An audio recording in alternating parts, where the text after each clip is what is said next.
परिचय। वृत्त ज्यामिति के क्षेत्र में एक महत्वपूर्ण आकार है। इन वस्तुओं को देखो, पिज्जा, पहिया, बड़ा चक्र, सिक्का, डिस्क, थाली, ये सभी वृत्त के उदाहरण हैं। आज हम वृत्त और उसकी विशेषताओं का अध्ययन करेंगे। आइए शुरू करें। उद्देश्य।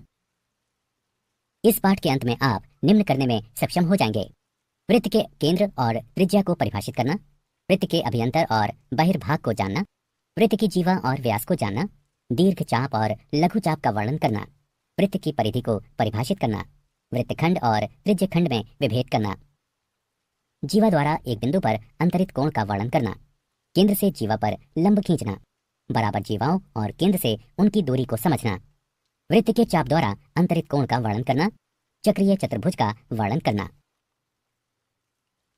परिभाषा। इस वृत्त को देखिए, अब वृत्त में इस बिंदु को देखिए। यह एक निश्चित बिंदु है और इसे वृत्त का केंद्र कहते हैं। इस बिंदु से हम त्रिज्या बना सकते हैं। वृत्त के केंद्र को वृत्त के किसी बिंदु से मिलाने वाली रेखा वृत्त की त्रिज्या होती है। इस आकृति में OP त्रिज्या है। अब इस घड़ी को देखिए, यह आकार में गोल है, या हम कह सकते हैं कि यह आकार में वृत्ताकार है।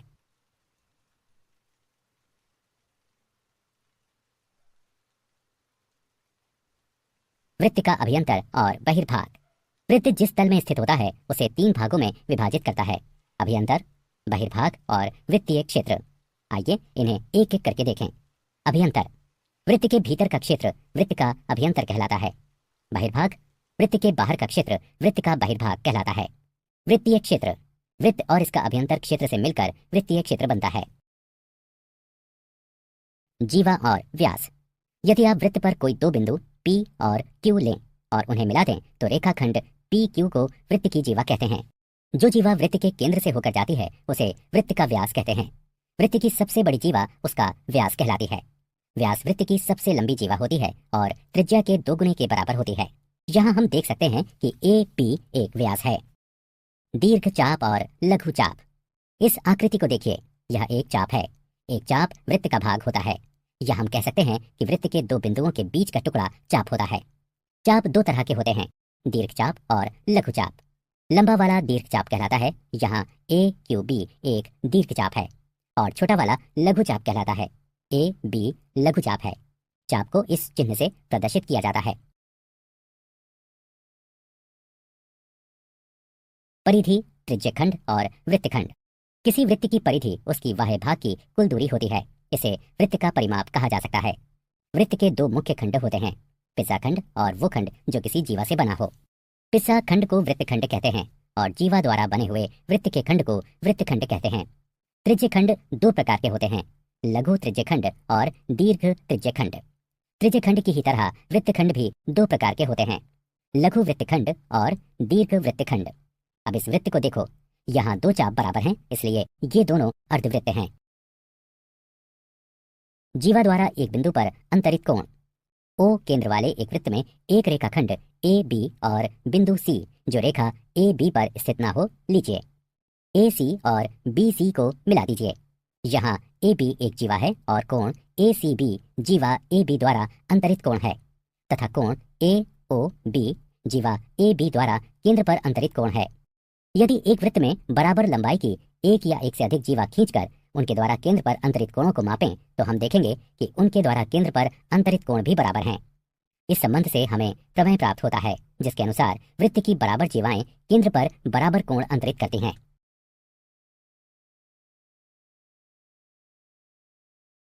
प्रमेय। आइए इस प्रमेय को सिद्ध करें। दिया है एक वृत्त जिसका केंद्र O है। इसकी 2 बराबर जीवाएं PQ और RS हैं। सिद्ध करना है कोण POQ बराबर कोण ROS के।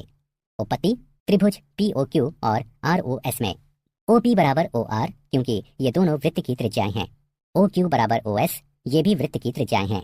PQ बराबर RS दिया है, अतः SSS सर्वांग समता नियम के अनुसार त्रिभुज POQ त्रिभुज ROS के सर्वांग सम है। यह प्रदान करता है कोण POQ बराबर कोण ROS, क्योंकि सर्वांग सम त्रिभुजों के संगत भाग सर्वांग सम होते हैं। अगला प्रमेय उपरोक्त प्रमेय का विलोम है। इसके अनुसार यदि जीवाओं द्वारा वृत्त के केंद्र पर अंतरित कोण बराबर हो तो जीवाएं भी बराबर होंगी। प्रमेय। आइए अब विलोम को सिद्ध करें। दिया है एक वृत्त जिसका केंद्र O है, इसके दो बराबर कोण POQ और कोण ROS हैं। सिद्ध करना है PQ बराबर RS। उपपत्ति त्रिभुज POQ और ROS में OP बराबर OR, क्योंकि ये दोनों वृत्त की त्रिज्याएं हैं। OQ बराबर OS, ये भी वृत्त की त्रिज्याएं हैं। कोण POQ बराबर कोण ROS दिया है, इसलिए SAS सर्वांग समता नियम के अनुसार त्रिभुज POQ त्रिभुज ROS के सर्वांग सम है। यह प्रदान करता है PQ बराबर RS, क्योंकि सर्वांग सम त्रिभुजों के संगत भाग सर्वांग सम होते हैं। केंद्र से जीवा पर लंब। अगला प्रमेय बताता है कि एक वृत्त के केंद्र से जीवा पर डाला गया लंब जीवा को समद्वि विभाजित करता है। इसका विलोम है एक वृत्त के केंद्र से जीवा को समद्वि विभाजित करने के लिए खींची गई रेखा जीवा पर लंब होती है। आइए इसे सिद्ध करते हैं। कल्पना कीजिए कि PQ एक वृत्त की जीवा है जिसका केंद्र O है और O M के मध्य बिंदु से मिला हुआ है। सिद्ध करना है OM लंबवत है PQ के। उपपत्ति OP और OQ को मिला दीजिए। त्रिभुज OPM और OQM में OP बराबर OQ, क्योंकि ये एक ही वृत्त की त्रिज्याएं हैं। PM बराबर QM, क्योंकि ये जीवा का मध्य बिंदु है। OM बराबर OM उभयनिष्ठ। अतः सर्वांग समता नियम के अनुसार त्रिभुज OPM त्रिभुज OQM के सर्वांग सम है। इससे प्राप्त होता है कोण OMP बराबर कोण OMQ बराबर 90 डिग्री, क्योंकि सर्वांग सम त्रिभुजों के संगत भाग सर्वांग सम होते हैं। प्रमेय। यदि हमारे पास 3 असरेखी बिंदु हैं तो इस प्रमेय के अनुसार 3 दिए हुए असरेखी बिंदुओं से होकर जाने वाला एक और केवल एक वृत्त है। रेखा पर लंब। यदि हम PQ और इसके बाहर एक बिंदु R लेते हैं, हम जानते हैं कि रेखा पर अपरिमित संख्या में बिंदु जैसे P1, P2, M, P3 और P4 होते हैं। इन बिंदुओं को बिंदु R से मिला दीजिए। हम देख सकते हैं कि RM PQ पर लंबवत है, फिर PQ की R से दूरी RM है। या हम कह सकते हैं कि किसी बिंदु से किसी रेखा तक की लंबवत दूरी रेखा से बिंदु की दूरी के बराबर होती है। समान जीवाएं और उनकी केंद्र से दूरियां। प्रमेय। वृत्त की समान जीवाएं केंद्र से समान दूरी पर होती हैं। आइए इसको सिद्ध करें। एक वृत्त की कल्पना करें जिसका केंद्र O है। इसकी समान लंबाई की 2 जीवाएं AB और CD हैं। अब केंद्र से AB और CD लंब खींचिए जो उन्हें L और M पर प्रतिच्छेद करता है। अतः हमें सिद्ध करना है कि OL बराबर OM, OB और OD को मिला दीजिए। हम जानते हैं कि AB बराबर CD जो कि दिया है। BL बराबर AB बटे 2। केंद्र द्वारा किसी जीवा पर खींचा गया लंब उसे समद्वि विभाजित करता है। इसी प्रकार DM बराबर DC बटे 2। अतः BL बराबर DM। त्रिभुज OBL और ODM की कल्पना कीजिए। OB बराबर OD, ये समान वृत्त की त्रिज्याएं हैं। BL और DM सिद्ध हैं। कोण OLB बराबर कोण OMD बराबर 90 डिग्री जो कि दिया है। इसलिए सर्वांग समता के नियम SSA द्वारा त्रिभुज OBL त्रिभुज ODM के सर्वांग सम है। ये इंगित करता है OL बराबर OM। सर्वांग सम त्रिभुजों के संगत भाग CPCT। अतः एक वृत्त की समान जीवाएं केंद्र से समान दूरी पर होती हैं। इस प्रमेय का विलोम कहता है कि एक वृत्त के केंद्र से समान दूरी पर स्थित जीवाओं की लंबाई बराबर होती है। एक वृत्त के चाप द्वारा अंतरित कोण के परिणाम और प्रमेय। एक वृत्त की जीवा और चाप के बीच निम्नलिखित संबंध होता है। यदि वृत्त की 2 जीवाएं बराबर हैं तो उनके संगत चाप सर्वांग सम होंगे। विलोमता, यदि 2 चाप बराबर हों तो उनकी संगत जीवाएं बराबर होती हैं। दूसरा परिणाम यह बताता है कि एक वृत्त के सर्वांग सम चाप यानी समाप चाप केंद्र पर बराबर कोण अंतरित करते हैं। इसका अर्थ है कि एक वृत्त की जीवा द्वारा केंद्र पर अंतरित कोण उस जीवा के संगत चाप द्वारा केंद्र पर अंतरित कोण के बराबर होता है। एक चाप द्वारा वृत्त के केंद्र पर अंतरित कोण और वृत्त के एक बिंदु के बीच संबंध। वो केंद्र वाला एक वृत्त खींचिए। कल्पना कीजिए कि PAQ एक चाप है और P वृत्त का कोई बिंदु है। यदि हम केंद्रीय कोण POQ और चाप द्वारा वृत्त के शेष भाग पर बनाया गया कोण PBQ मापें तो हम देखते हैं कि कोण POQ बराबर 2 कोण PBQ। इस गतिविधि से हमें प्रमेय प्राप्त हुआ। प्रमेय। किसी चाप द्वारा केंद्र पर अंतरित कोण वृत्त के शेष भाग के किसी बिंदु पर अंतरित कोण का दुगना होता है। आइए इसे सिद्ध करते हैं। दिया है O केंद्र वाले वृत्त का चाप AB केंद्र पर कोण AOB अंतरित करता है। और शेष भाग के बिंदु P पर कोण APB अंतरित करता है। कोण AOB बराबर 2 कोण APB सिद्ध करने के लिए दिए गए समीकरण में स्पष्टता हमारे पास 3 स्थितियां हैं। स्थिति 1, AB एक लघुचाप है। स्थिति 2, AB एक अर्धवृत्त है। स्थिति 3, AB एक दीर्घचाप है। रचना, PO को मिलाइए और इसे बिंदु Q तक बढ़ाइए। उत्पत्ति, याद कीजिए कि एक त्रिभुज का बहिष्कोण उसके दो संगत सम्मुख अंतः कोणों के योग के बराबर होता है। अतः हमारे पास है कोण QOB बराबर है कोण OPB जमा PBO के। समीकरण 1 त्रिभुज OPB को ध्यान में रखते हुए कोण AOQ बराबर है कोण APO जमा PAO के। समीकरण 2 त्रिभुज APO को ध्यान में रखते हुए साथ ही OB बराबर OP, ये एक वृत्त की त्रिज्याएं हैं, जिसका तात्पर्य है कि कोण OPB बराबर है कोण PBO के, और OA बराबर OP, ये एक वृत्त की त्रिज्याएं हैं, जिसका तात्पर्य है कि कोण APO बराबर है कोण PAO। इस प्रकार समीकरण 1 और समीकरण 2 को कम करने पर कोण QOB बराबर है 2 कोण OPB।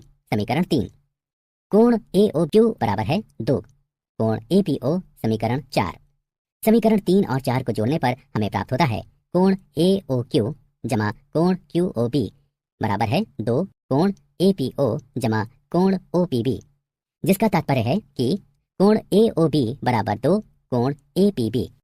स्थिति 3 के अनुसार प्रतिवती कोण AOB बराबर है 2 कोण APB। इस प्रकार यह सिद्ध हुआ। अर्धवृत्त का कोण। प्रमेय, अर्धवृत्त का कोण समकोण होता है। मान लीजिए O केंद्र का एक वृत्त है। एक अर्धवृत्त PAQ और इसके चिन्हित कोण PBQ की कल्पना कीजिए। दो कोण PBQ बराबर कोण POQ, क्योंकि हम जानते हैं कि एक वृत्त की जीवा द्वारा केंद्र पर अंतरित कोण उस जीवा के संगत चाप द्वारा केंद्र पर अंतरित कोण के बराबर होता है।